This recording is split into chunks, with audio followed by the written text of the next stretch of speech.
May bahid politika raw ang nakatakdang pagbibenta ng 20 pesos kada kilong bigas sa Visayas. Ayon yan mismo kay Vice President Sara Duterte. Kaduda-duda raw na sa Visayas lang ito ibibenta. Nasa frontline ng balitang yan ang aming Visayas correspondent na si John Aroa. Ang pangako ni Pangulong Bongbong Marcos na 20 pesos na kada kilo ng bigas, magkakatotoo na raw. Pero sisimulan mo na yan sa Visayas. Kasunod ito ng closed-door meeting sa Cebu Provincial Capital kasama si Pangulong Bongbong Marcos, Department of Agriculture at ang mga gobernador sa Visayas. Our President has given the directive to the Department of Agriculture to formulate this to be sustainable and ituloy-tuloy hanggang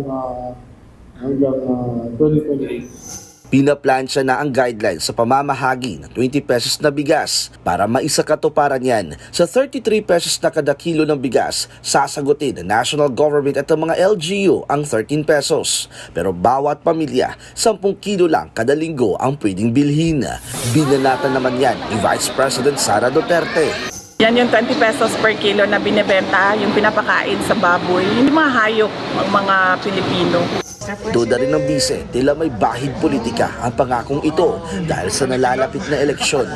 Magdududa ka dahil bakit Visayas lang? Hindi ba nagugutom yung mga tiga Mindanao? Hindi ba nagugutom yung mga tiga Luzon? Kasi wala na silang magawa sa Mindanao, mami. Kahit anong gawin nila, hindi na talaga boboto ang kami. Sa mga tao na kung ano-ano lang yung pinapaasa sa mga kababayan natin. Promise na naman yan sa mga tao na alam mong para lang sa eleksyon at para lang sa kanilang mga senators. Para manalo yung kanilang alyansa kuno. Pinabulaan na naman ng mga gobernador na dumalo sa closed-door meeting na may halong politika ang programa. It's always good when a promise is fulfilled.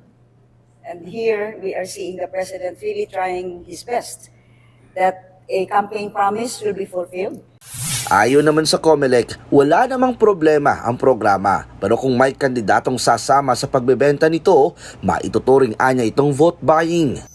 Aktibidad dyan at proyekto ng DA at saka ng NFA halimbawa. Pagkatapos merong kandidato for mayor. Ano naman po relasyon ng kandidato for mayor sa distribution ng DA? Binabalangkas na ng mga lokal na pamahalaan ang magiging sistema sa pagbebenta ng 20 pesos na bigas. Nagbabalita mula sa Frontline, John Aroa, News 5, Visayas. Mga kapatid, Mean Los Baños po. Huwag magpahuli sa mga balita at impormasyong dapat ninyong malaman. Para sa mas malawak na balitaan at diskusyon, mag-follow at mag-subscribe sa social media pages ng News 5.